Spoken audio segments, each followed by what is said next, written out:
अनेक वर्ष आम्ही एकमेकाची लढत होतो. यावेळेला राष्ट्रवादी काँग्रेस पक्ष आणि संभाजी घाटगेंची शाहू आघाडी ही एकत्र आलेली आहे आणि विशेषतः या परंपरागतच लढत या गावामध्ये होत होती आणि आता ती युती झाल्यामुळं मतदारामध्ये प्रचंड उत्साह आहे आणि वाटतं एक चांगली निवडणूक होईल आणि फार मोठ्या मताधिक्यानं सगळं पॅनल आमचं विजय होईल. मतदान सुरू होण्याआधीच मतदार मतदान केंद्रावर कागलमध्ये दिसत आहे तर टक्केवारी वाढेल असं दिसतं. टक्केवारी वाढणारच आहे. दरवेळेला आपली जी टक्केवारी आहे विधानसभेची, लोकसभेची आणि नगरपालिकेची ही राज्यामध्ये एक नंबरची असते. जिल्ह्यातील काय चित्र आहे सध्या राष्ट्रवादीच्या दृष्टीने? आता आम्ही जिल्ह्यामध्ये 13 एकूण नगरपालिका नगरपंचायत निवडणुका चालू आहेत.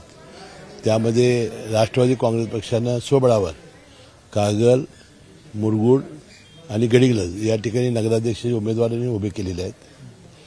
कागलला आपण आघाडी केलेली आहे. मुरगुडला आणि गडिंग्लजला आम्ही स्वबळावर आहोत. चंदगडला छत्रपती शाहू आघाडी आहे. एकूण 4 ठिकाणी छत्रपती शाहू आघाडी आहे. त्यामध्ये शिरोळ, जयसिंगपूर आणि कुरुंदवाड आणि चंदगड आणि त्यानंतर हातकणंगले आणि हुपरीमध्ये आम्ही स्वतःच्या बळावर पॅनल उभं केलेलं आहे. त्याशिवाय पन्हाळा, मलकापूर इथे काही उमेदवार उभे आहेत. मला विश्वास आहे सर्वात जास्त नगराध्यक्ष आणि सगळ्यात जास्त जागा या राष्ट्रवादीच्या या कोल्हापूर जिल्ह्यातून निवडून येतील. राज्यात देखील अजितदादा प्रचारासाठी फिरलेलं पाहायला मिळाले. खरं तर घरामध्ये लग्न असताना अजितदादा या सगळ्या प्रचारामध्ये व्यस्त दिसले. कशा पद्धतीनं राज्यामध्ये नाही, त्यांनी सांगितलं की बाबा आधी लग्न कोंडबाचं आणि मग रायबाचं. काय आकडेवारी असेल जिल्ह्यातले नगराध्यक्ष पदाच्या उमेदवारांसाठी ज्या ठिकाणी काय असणार? आता बघा, आता आकडेवारी आज का माझ्याकडे नाही. परंतु आम्ही जिथे आता उभे केलेले आहेत ते सगळेच्या सगळे नगराध्यक्ष राष्ट्रवादी निवडून येतील. रायगडमध्ये देखील मुख्यमंत्री येऊन प्रचार केलेला आहे. दोन्ही राष्ट्रवादीच्या ठिकाणी एकत्र आलेला आहे. आता काय झालेलं आहे, भारतीय जनता पक्ष आणि काँग्रेस जयसिंगपूरला एकत्र आलेला आहे. हे देशातलं पहिलं उदाहरण घडलेलं आहे आणि स्थानिक पातळीवर कुठं कुठं असे एकत्र येत आहेत लोक. पण या नगर परिषद निवडणुकीच्या निमित्तानं महायुतीमधल्याच पक्षांमध्ये चुरस वाढल्याचं बघायला मिळालं. विशेषतः भाजप आणि शिवसेना शिंदे गटामधले संबंध कुठेतरी या निमित्तानं ताणले गेले. तसे राष्ट्रवादी काँग्रेस पक्षाचे भाजपचे संबंध ताणले गेलेले नाहीत.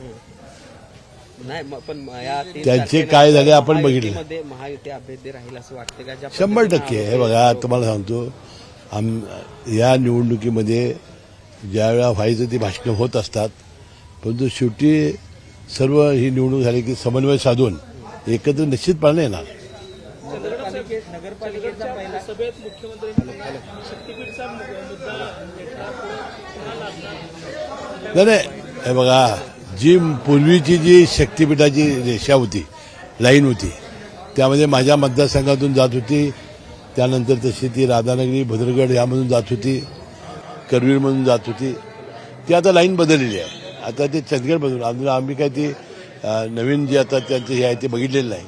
पण मुख्यमंत्र्यांनी सांगितलं की तुम्हाला आणि जनतेला विश्वासात घेतल्याशिवाय लोकप्रतिनिधीला आम्ही काय लादणार नाही. नगरपालिका आणि नगरपंचायतीचा पहिला टप्पा आहे तो उद्या संपतो. आता जिल्हा परिषद आणि महापालिकाची रणधुमाळी चालू होते. काय महायुतीचं असणार का स्वतंत्र असणार? आता मी उद्या मुंबईला गेल्यानंतर कळेल की ह्या निवडणुका कधी लागत आहेत आणि त्यानंतर हे बघा, जिथं जिथं की नाही युती झालेली आहे तिथं झालेलीच आहे. ज्या ज्या ठिकाणी होऊ शकली नाही तिथं आपापल्या स्वबळावर आहे.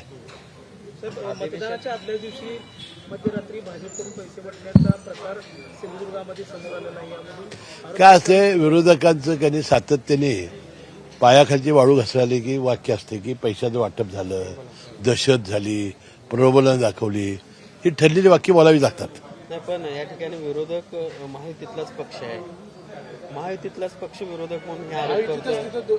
कुठं जे सिंधुदुर्गचं उदाहरण दिलं त्या ठिकाणी तुम्ही म्हणलात की विरोधकांच्या पायाखालची वाळू सरकली. आणि ते काय मी बघितलं नाही, मी वाचलं नाही.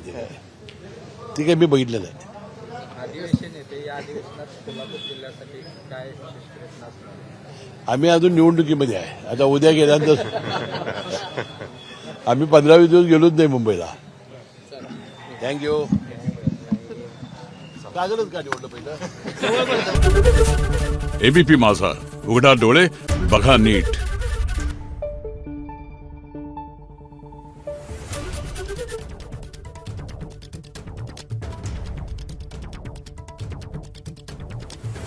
आहे.